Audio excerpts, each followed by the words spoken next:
Hello everybody, welcome back to my channel. This week I am going to be going through things that you should know before uni, but do you really need to know them? Does that make sense? I'm going to Google things that you should know before you go to uni, read through some, see if I agree or not. I'm in my second year of university at the moment, about to go into my third year, well, going into my third year in September, and I do a art degree, so I'm studying graphic design.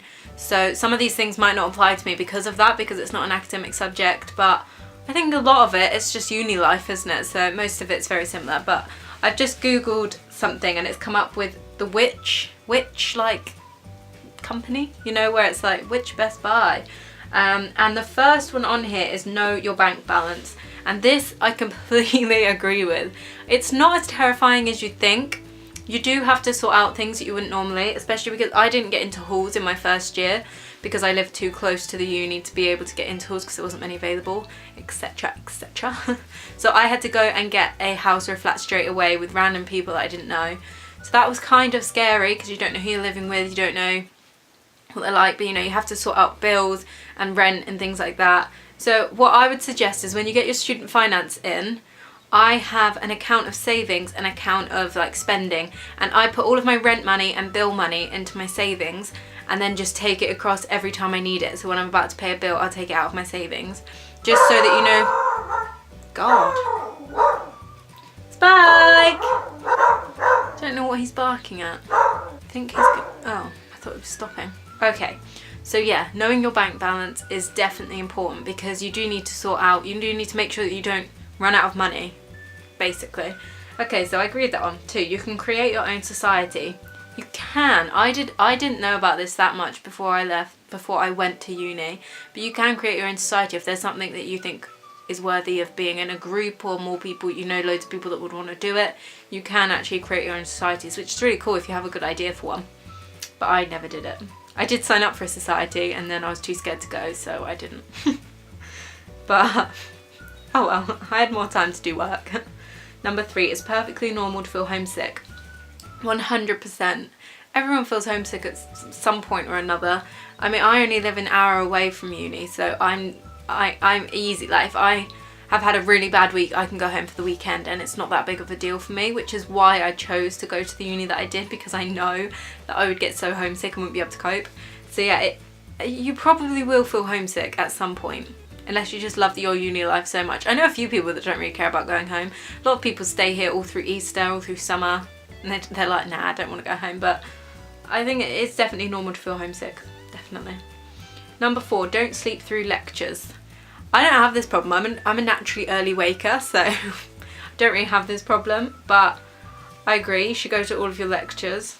Sometimes they're optional, which then doesn't really matter as much, but lectures are important to get your grades. 5, also something about lectures. They're not as like, for me especially, because I'm doing an art degree, they're not as scary and big as you'd imagine. It's literally like just sitting in a cinema. That's basically what it is, because my one doesn't have desks in front of you or anything. It's literally just like a cinema. But they're not that scary. I used to think they were going to be this massive scary thing, but they're fine.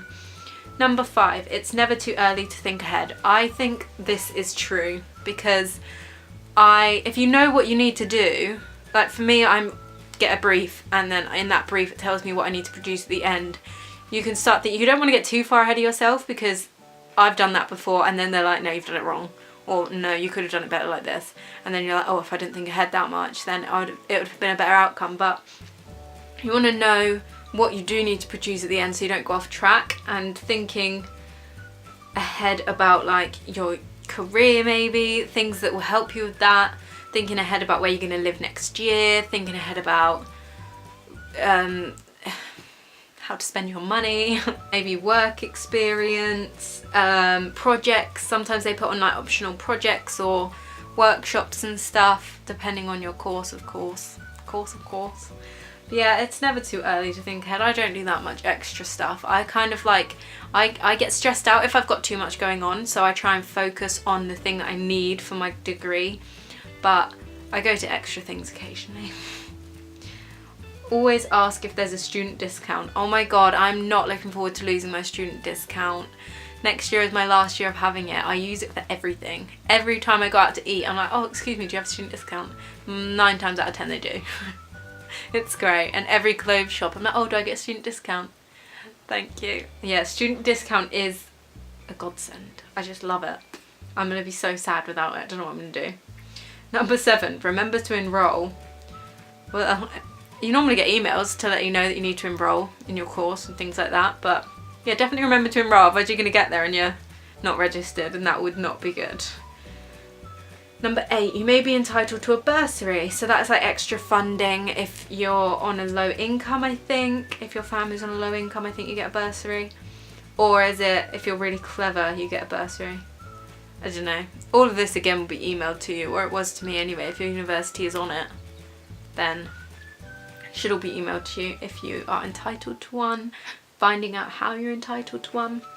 Number 9, find a place to live next year. Yeah, especially if you do get into accommodation first year, then you've got to go and find somewhere to live afterwards. And it's a bit like, oh.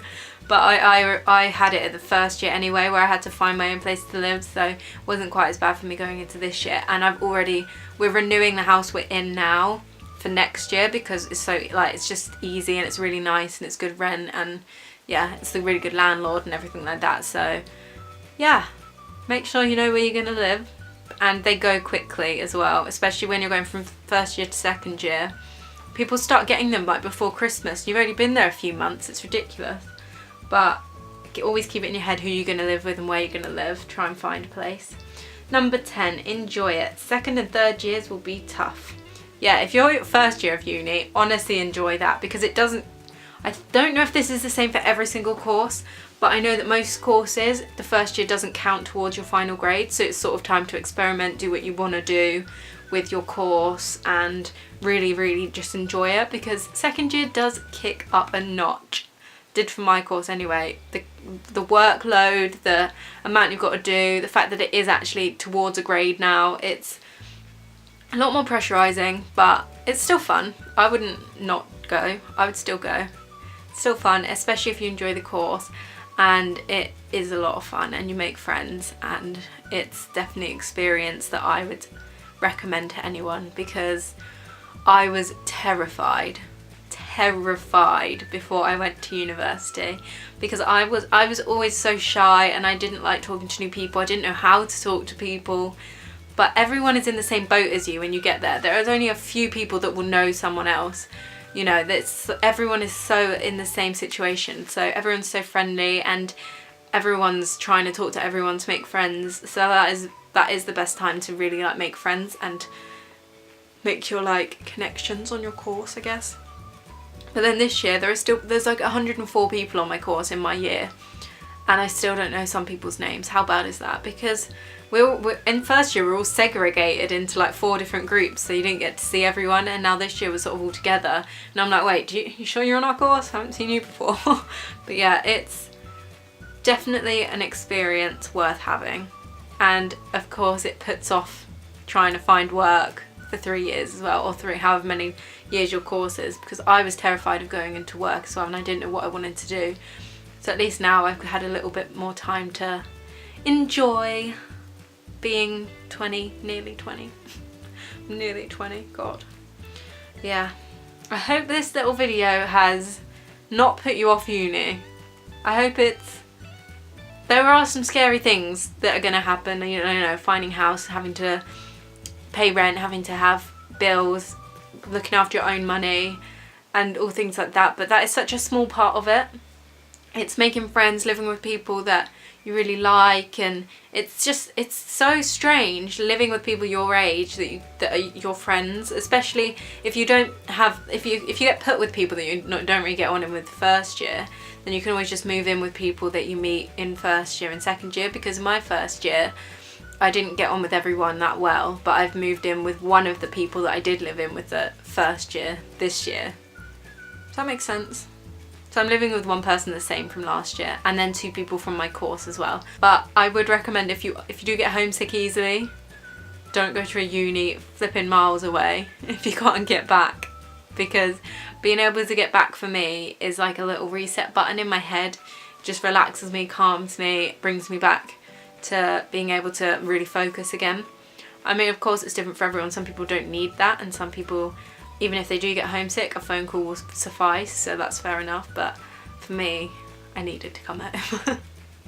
But I hope you guys enjoyed this video. I hope it hasn't put you off uni. I hope it's informed you a little bit of some things you may not have thought of. And also don't forget that you're going to have to buy bedding, and you're going to have to buy kitchen stuff and stuff to live with. Please give this video a thumbs up if you liked it, and subscribe down below if you want to see more videos. There'll be links in the description to last week's video and my vlog channel, because I vlog every day of my life over on there. And also, that's it. That's what's going to be linked. My social media if you want to check any of that out. And I'll see you next week with another video. Bye!